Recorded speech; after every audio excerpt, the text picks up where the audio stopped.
வணக்கம். இன்னைக்கு நாம பார்க்க போறது ஒரு சாதாரண கோயில் இல்ல. பல ஆழமான அதிசயங்கள் நிறைஞ்ச ஒரு இடம். அதுதான் திருக்கண்ணபுரம். சரி, வாங்க விஷயத்துக்குள்ள போலாம். முதலையே ஒரு சுவாரஸ்யமான கேள்வி. வைகுந்தம் தரும்னு சொல்ற ஒரு கோயிலுக்கு ஏன் சொர்க்கவாசலே இல்ல? யோசிச்சு பாருங்க. ஏன்னா பழங்காலத்து மகானான நம்மாழ்வார் என்ன சொல்லிருக்காருன்னா, இங்க இருக்கிற பெருமாள் கண்டிப்பா வைகுந்த பதவியை கொடுப்பாருன்னு ஒரு வாக்குறுதியை கொடுத்திருக்கார். அப்ப அதுக்கு பதில் என்ன தெரியுமா? ரொம்ப சிம்பிள், ஆனா ரொம்ப ஆழமான ஒரு விஷயம்.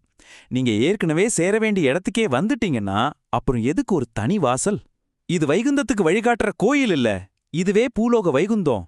சரி, இந்த இடம் ஏன் இவ்வளோ ஸ்பெஷல்? வாங்க, இங்க இருக்கிற ரொம்பவே பிரபலமான ஒரு புராண கதையிலிருந்து ஆரம்பிக்கலாம். இங்க இருக்கிற உற்சவ மூர்த்திக்கு சௌரிராஜ பெருமாள்னு ஒரு பேர் இருக்கு. அதாவது முடி வச்சிருக்கிற ராஜா. அந்த பேர் எப்படி வந்துச்சுன்னு தெரியுமா? அது ஒரு பெரிய கதையே. இது ஒரு பக்தர் ஒரு பெரிய சிக்கல்ல மாட்டிக்கிட்ட பரபரப்பான கதை. ஒரு சின்ன தப்பு, ஆனா அது எப்படி ஒரு நம்பவே முடியாத அற்புதத்துக்கு வழிவகுத்துச்சுன்னு ஸ்டெப் பை ஸ்டெப்பா பார்க்கலாம் வாங்க. ஆனா கதை இதோட முடியல. அந்த ராஜாவுக்கு ஒரே சந்தேகம், இது நிஜ முடியான்னு செக் பண்றதுக்காக அந்த முடிய புடிச்சு இழுத்துட்டாரு. அப்பதான் அந்த அற்புதம் நடந்துச்சு.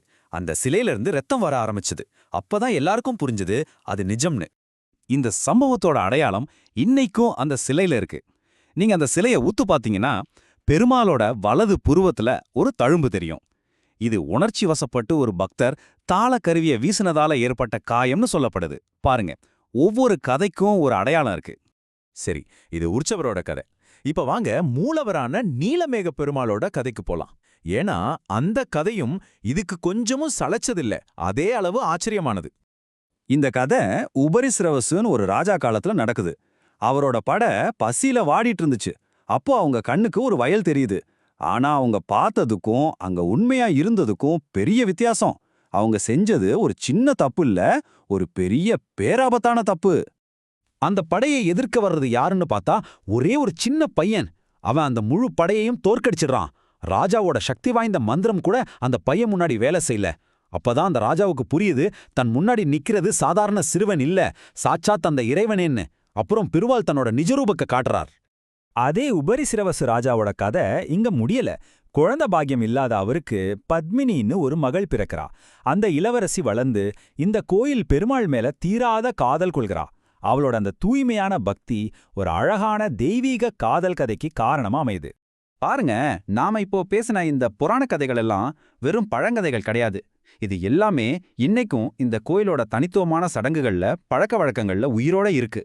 உதாரணத்துக்கு வைஷ்ணவத்துல 4 பெரிய வீடுகள்னு சொல்லுவாங்க. அதுல ஸ்ரீரங்கம் மேல வீடுன்னா திருக்கண்ணபுரம் கீழ வீடு. இதுக்கு ஒரு ஸ்பெஷல் அந்தஸ்து இருக்கு.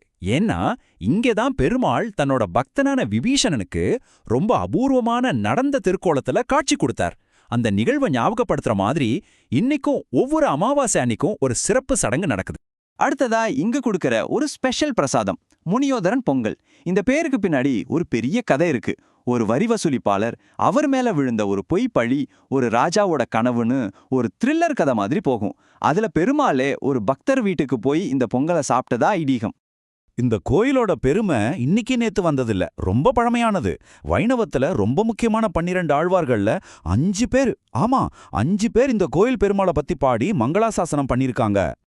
அதுலயும் குறிப்பா திருமங்கை ஆழ்வார், அவர் மட்டும் தனியாளா இங்க இருக்கிற பெருமாள் மேல 100க்கும் மேற்பட்ட பாடல்களை பாடியிருக்கார்.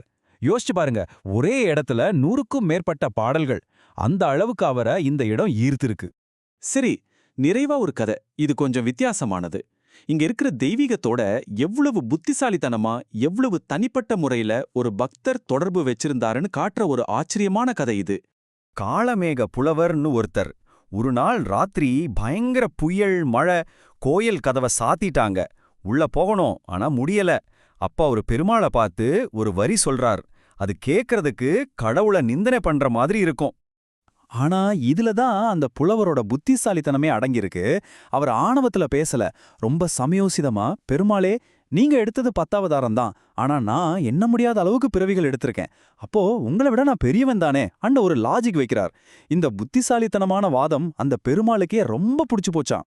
ஆக மொத்தத்துல நம்ம என்ன புரிஞ்சுக்கணும்னா, திருக்கண்ணபுரம்ங்கிறது வெறும் ஒரு கோயில் மட்டும் இல்ல, இது தெய்வீக கதைகள் உயிரோட்டமா நடக்கிற ஒரு இடம்.